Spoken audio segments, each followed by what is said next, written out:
Howdy everyone, it's me once again, the one and only Killer Rodan. And today, as you can see, I'm still continuing my Disney movie marathon, where I'll be talking about the movies, of course, merchandising, theme, I don't know, whatever the case may be. If it's related to Disney, you said before, then let's talk about it.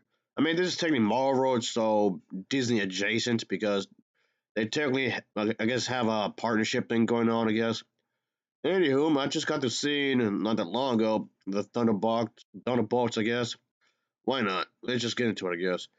And yes, before anyone asks, yes, it takes place after the events of what had occurred in the Captain America movie. So I guess you haven't seen that before this one, of course, because it did make a brief reference right in the beginning of the movie. But I do have a slight complaint. Not the movie though, but where the theater was in.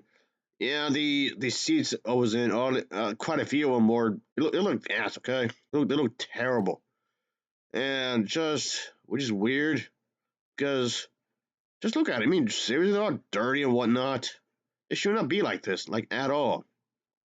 And yes, before anyone says, and I've been to this movie theater a multitude of different times, and I do mean quite a few times. So this seems kind of odd.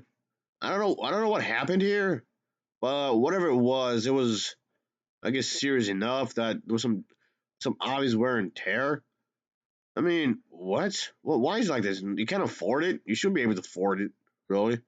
And like I said, it's a theater I went to a number of different times already, folks.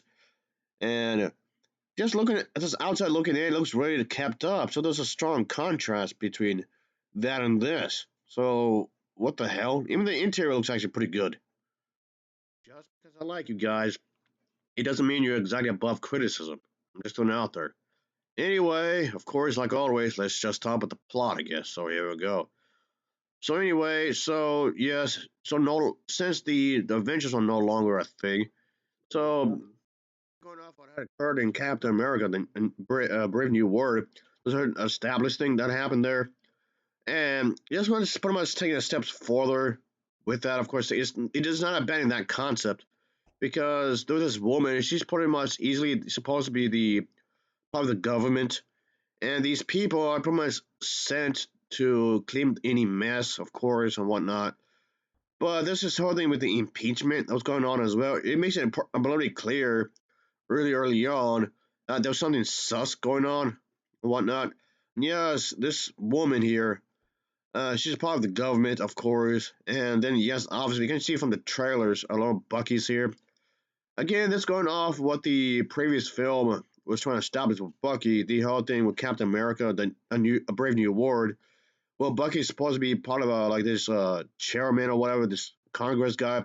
Yes, that's still going to be a thing here, folks, and whatnot. But even he realizes that there's something that's not quite right. Even he realizes there's something that's a bit amiss here, folks, with this one woman. So this one woman is getting a lot of attention, not a good way either. So, all right. Also, there's this one character named Bob. Um, I mean, this group of characters don't really take him seriously at first because they just thought him just, oh, he's just a random schmuck. They were sent to this place to claim the mess, some kind of mess, of course. Very, very damning evidence, I guess. But I'll just leave it at that. There was like this area, there was some kind of hidden bunker somewhere. They had to go to claim well, supposedly to claim some mess for the one lady I just got to mention a moment ago. And I'll just leave it at that. I know I'm being incredibly vague in a lot of ways, but I don't want to just spoil up much really. So in a roundabout way, in this is a movie where it's centered around this group of anti-heroes. They put us all caught them in a deadly trap and forced to work together on this very deadly mission. So that's basically what this is about, really. And that really, that's it, really. I mean, I know that seems like an overly generalization, really, but there you go. And there's that, of course. So I'll just leave it at that, folks. Oh yeah. So yeah, this movie did make quite a bit of money, and yeah, I mean, I didn't watch this in the premiere day, even though I probably should have. So I typically would watch certain movies in premiere day, but It's just that I just had to do all the things that got in the way, unfortunately. Anyway, this movie is very action packed, as you might expect from this kind of thing. Yes, the character named Bob, he's a mysterious man. He was definitely let's say he was in suspended animation, so to speak, in this pod thing, in this room that they were in, chamber like thing, whatever you can call it. So yeah, let's just say things get rather complicated because of that. So unfortunately, he gets tied up in this entire thing. But as you may expect, yes, there's lots of action, lots of explosions, bang bang, shoot shoot, and yes, there's a few jokes they take jabs at each other quite a few times because they don't have like any fancy powers like some of the other Avengers or superhero type characters are. Um, I mean, this the film does take itself seriously, of course, but there's some humorous bits here and there just to lighten the mood because again, they mocked each other in some ways because since due to the fact they don't have the special abilities like a lot of the other Avengers would, so yeah, they had to get some. That gets in the way a lot of the ways. It's very limited what they can do. And yes, just because they poke fun at each other, that doesn't necessarily mean they're close to each other. And yes, I mean okay, it's more like jabbing at each other because yes, that plays a thing throughout the entire movie. Having trust, being not close to each other does play a part in the movie.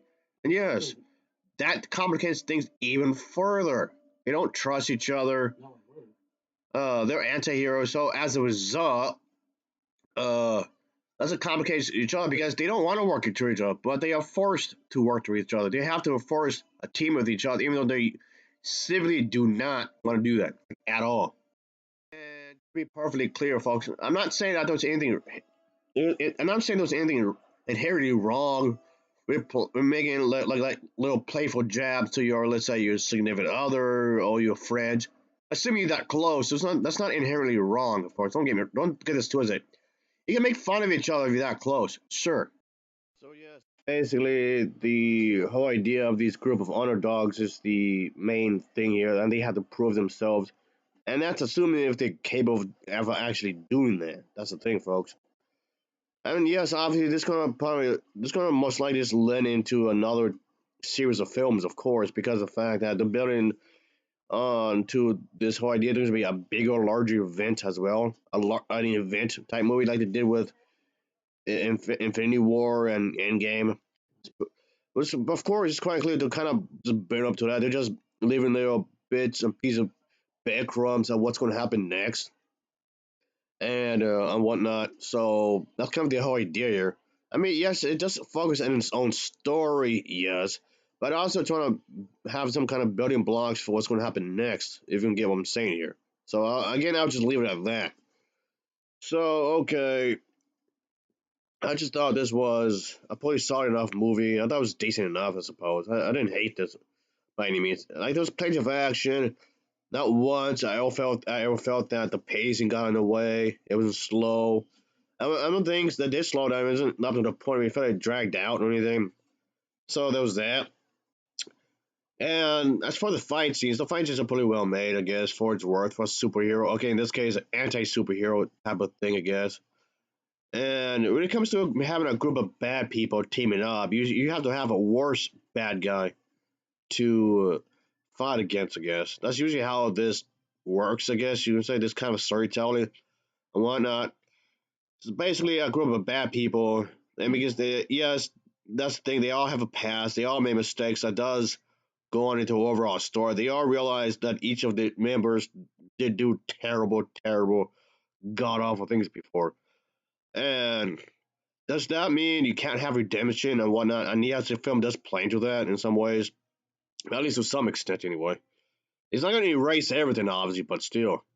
Anyway, that's about it. I don't want to go in too much into it, really. So I'll give this film an overall rating of a 7.0 out of 10. It's a 7.0 out of 10 for me. But a solid enough film, I guess. So as always, thanks for watching. See ya. Oh yeah,